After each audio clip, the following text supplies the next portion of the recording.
Jim Jones completely lost his temper and went off on Tony Yayo during Memphis Bleek's own podcast. The wild part is that Bleek also has a beef with Yayo. The root of the beef? Jay-Z and 50 Cent. The issue with Memphis Bleek is straightforward. Bleek has been extremely close with Jay-Z since the beginning, essentially like a younger brother. Tony Yayo, however, has been publicly taking shots at Jay-Z for years, fueled by the long-standing rivalry between Rockefeller Rock Nation and G-Unit 50 Cent. Yayo recently amplified this animosity during an interview with Shannon Sharpe. He called Jay-Z a hater, alleging that Jay-Z never helps anyone succeed and doesn't genuinely put people on. Yayo then directly threw shade at Bleek, comparing his situation to his own. Look at Memphis Bleek.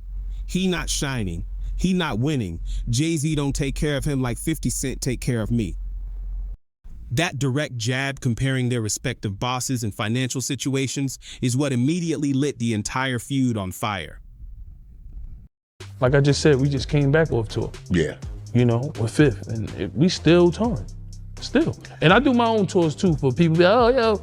You see, I do my own tours. I did tours in Canada. I did a tour across the whole Germany and the Swiss Alps.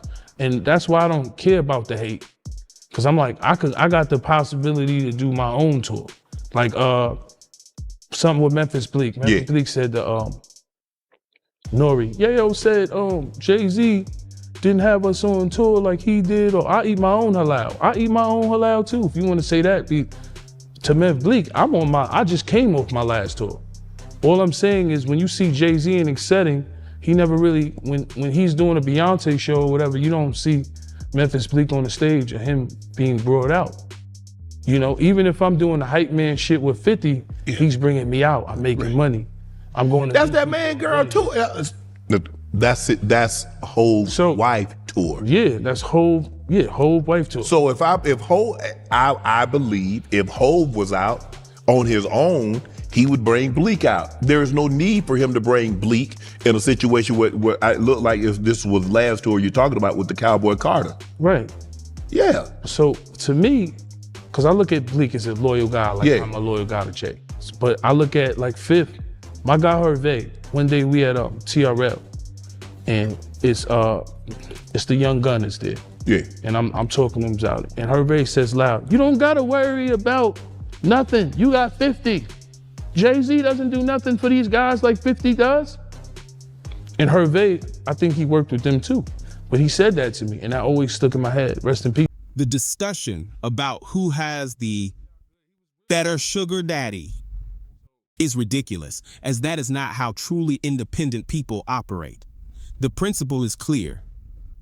You can't feed your family off another man's plate, because once he stops serving you, your people go hungry. Therefore, this entire debate about 50 takes care of me more, or Jay-Z does more for me, is absurd. Real men handle their own business. While a friend's help is appreciated, bragging about it is a bizarre flex. Yayo's primary argument was to call Jay-Z selfish, claiming he never helps anyone and only acts in his own self-interest. However, the way his comments were framed made the whole exchange sound like a strange boast about who is being financially supported more, which is a peculiar stance to take. Consequently, Memphis Bleek couldn't let the comments slide when he appeared on Drink Champs. He felt obligated to address them. According to Bleek, he never had deep beef with Yayo, and they had even been in the same rooms before. However, after Yayo's very public comments, the relationship is definitely strained. While it's not a full-scale war, Bleek clearly has something to say about the tension. I seen something Tony Yayo said, Hov don't look out for me like 50 look out for him. Oh, where he said that? I just want to clear that up. Hov don't have to. All right. You know what I mean? All right, okay. I'm chewing aloud on my own. Right. If Hov look out, I'm telling you, I'll be up there.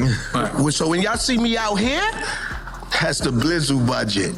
But back to you, I'm sorry for cutting you off, but I just want to let niggas know Hov don't have to. So, Memphis Bleek hasn't explicitly said it yet, but his demeanor suggests he's effectively saying, "Man, forget Tony Yayo. Yayo, however, has always been vocal about leaders who fail to look out for their crew. That same energy is what sparked his recent beef with Jim Jones. Most people assume the chaos of the OG Unit versus Dipset days, involving 50 Cent, Cameron, and Jim Jones, was long gone. They were wrong. Over the last couple of years, Jim Jones and Tony Yayo have been going back and forth over a much more personal claim. Yayo, while appearing on Math Hoffa's podcast, made a serious accusation. He claimed that Jim Jones left Stack Bundles in the hood to die. This the difference between me and other niggas, right? Stack Bundles, one of my favorite rappers in the world. Rest in peace, Rest in peace. Right? Riot Squad. Rest in peace. Far Rock, Yep. you understand? Jim Jones, he had Stack Bundles, he had Max B. I looked at it like, great. You know, Stack Bundles had a Porsche was still in the hood. No disrespect to Jim Jones. Fifth had me in Battery Park. I could walk out that barefoot. Get the See, socks. that's when a nigga love you, nigga. Get the socks, nigga. Sneakers Dior, nigga. But I'm walking out there barefoot. That's when you know a nigga love you, boy. Cause he making sure you don't get your shit split. Cause you go back to 134, anywhere, Baisley, right, Brooklyn, pew, shit get split. Once I got shit, nigga shot my shit up. Bentleys and all that. Y'all can get that sneaker, just toss that over there. My shit's official. You know what I'm saying? Yo, look, but nigga put me in position. Rest in peace of Stack, but Stack got killed in the project with a Porsche. Yeah. Nigga, come on, nigga, I'm from the hood, nigga. Y'all niggas thought, nigga. I done been around the Black Justice and seen the Preems and all that, nigga. The E-Money bags, all that, nigga. The younger niggas under that. So with everything you saw, Maserati Fox. Real nigga, huh? with everything that you saw, what would you change? I just pray to God every time I leave the house. But what would you change? Change what? Pass the cup. I heard you talk about all the shit you went through, all the shit niggas is still going through. What God, you one of them cups listen, just what for the God ass got though. planned for you is planned for you, brother. God already know what's planned for you in life. God planned for you to come here and spaz on y'all niggas tonight. I spaz? I'm just saying, it was a plan. I mean, I do be on some Hollywood shit in Europe. I gotta stop. Yeah. Something like, yo, stop talking about Europe. I don't, like, when you come Yeah, here, you it's gotta messed deal up. with Don't treat niggas. Vlad like that, bro. See how niggas is? See how No, I niggas ain't is, nothing bro? with Vlad. He ain't treat Vlad do like with Europe. this. He ain't I treat do Vlad things like you have to this, do with my Europe. nigga. According to Tony Yayo, Jim Jones did not take care of Stack Bundles, and that neglect ultimately contributed to the tragedy that followed. This is a very serious and personal accusation. The Jim Jones and Stack Bundles controversy. Stack Bundles was a rising artist signed to Jim Jones and was considered one of his day ones. Jones took him on tour and showed him the ropes. However, rumors have persisted for years that Jim Jones didn't do enough for Stack, which critics argue is why tragedy ultimately struck. Stack Bundles lost his life in the neighborhood, and that story remains a haunting issue within the culture, as he never truly escaped the streets. The controversy is complicated. Jones's defenders suggest that sometimes, despite a mentor's best efforts, an individual simply won't listen or accept help. Critics, however, have long accused Jim Jones of taking Stack Bundles' style, his fashion, talk, and demeanor, and using it to advance his own career while leaving the originator behind. Many believe Stack Bundles was a truly influential figure who would have reached global stardom had his life not been cut short. Jim Jones has always vehemently denied these accusations. He maintains that he tried everything to help Stack leave the neighborhood, providing him with money, opportunities, and tour spots. According to Jones, Stack simply didn't want to leave the streets behind, which is what made the loss so painful. Jones stands by the story that he never abandoned Stack, but rather couldn't force him to leave the streets. In a previous interview, Jones became visibly emotional and lashed out at anyone who brought up Stack Bundles' name, highlighting the raw pain and complexity of the situation. I say this. The problem is, when she was on the show, she had said that she had heard about you wasn't giving Stack money, but people don't know that when Stack asked you for the bread, you were going to the bank. I think the bank was closed. Something happened because me and Bino talked about it. I remember being there and you was going to give him more money after the money he spent because we was on tour. He like, geez, I spent all that tour money, geez, on Pop, a bucket. Whatever he did, brought another Porsche, BMW. He like, yo, Pop, geez, you said a closed mouth don't get fed, geez, I'm Pop, geez, I'm hurting. It's a fact.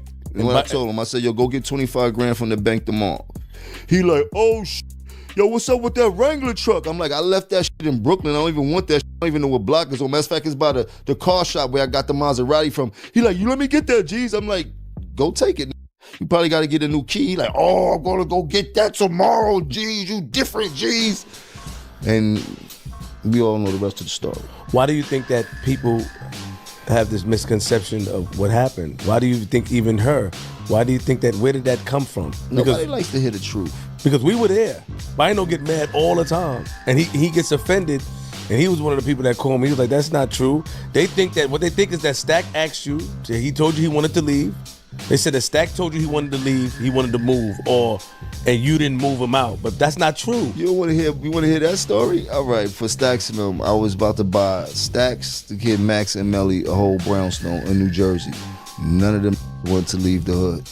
And I was not about to waste my money. And that was what I offered them. I went shopping for the shit and all that type of shit. Yeah, we remember that, right, Bass? We remember that. Shout out to Bass. I remember the conversation. And I'm like, yo, you bugging. You want to, like, yo, you could go to the hood every day, but you're going to be living in Jersey. Like, you're going to be living better than, like, you heard? And you don't have to worry about paying for no rent or nothing like that. I'm just trying to get you niggas out the hood.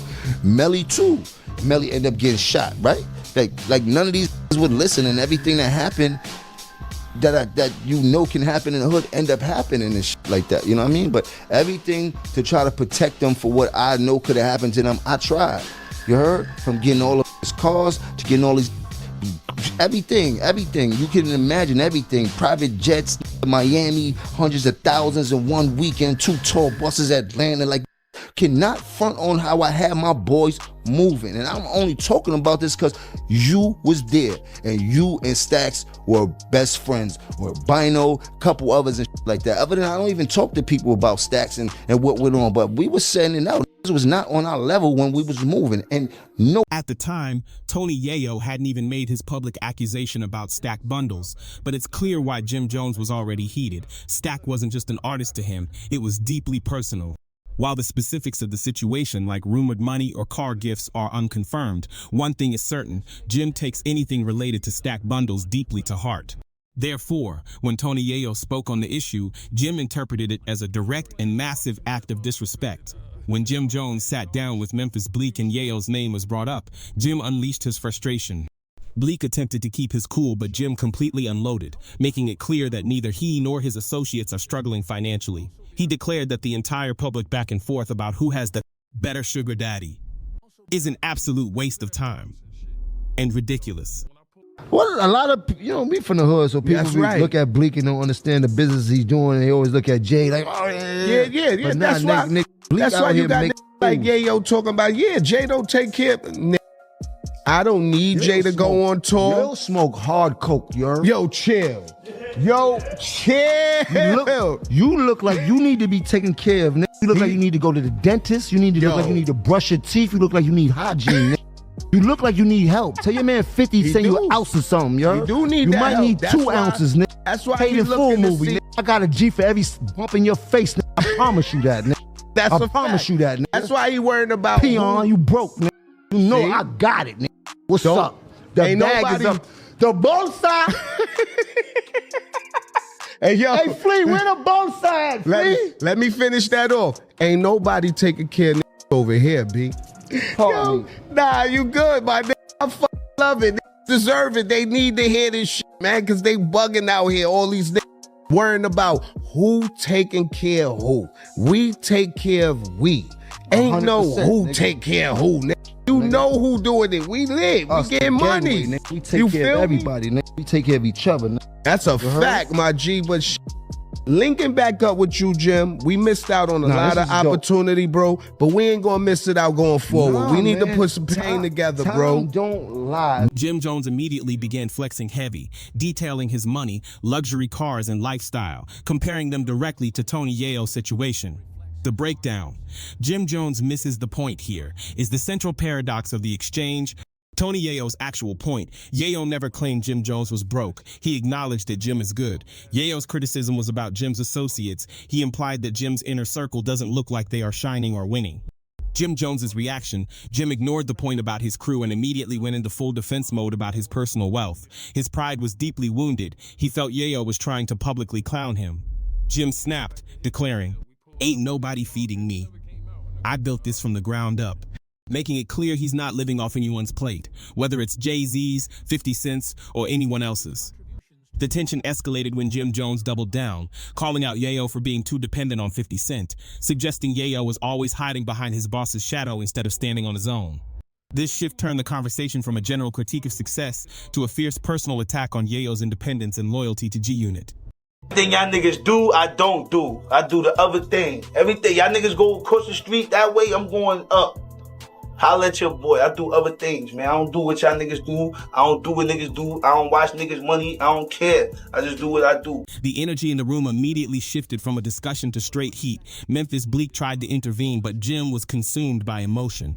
It was clear that this outburst wasn't just about Yayo's recent comments. It was the culmination of years of built-up comparisons, perceived disrespect, and the persistent narrative of not taking care of your people. Jim, driven by pride, felt Yayo was trying to publicly shame him. He was in full defense, aggressively asserting, "Ain't nobody feeding me. I built this from the ground up." He made it unequivocally clear that he is not financially dependent on anyone, be it Jay-Z, 50 Cent, or otherwise. However, Jim's defense focused on his personal wealth, missing Yayo's main criticism about the appearance of his associates. Instead of letting it go, Jim escalated the situation by attacking Yayo directly, accusing him of being too tied to 50 Cent and perpetually hiding in his boss's shadow. The response: Yayo's bold countermove, Tony Yayo, was not backing down. His response on his Instagram story was strategic and spicy. Instead of a word-for-word clapback, he made a calculated power move by reposting a video featuring Jim Jones's longtime rival, Max B. This move immediately set the internet ablaze. Fans are now split. Some argue Team Jim Jones was right to defend himself and his financial independence. Others believe Team Tony Yayo hit a genuine nerve by bringing up the messy loyalty and care issues with stacked bundles and then weaponizing Max B. Now it's your turn. Whose side are you on? Team Jim Jones or Team Tony Yayo?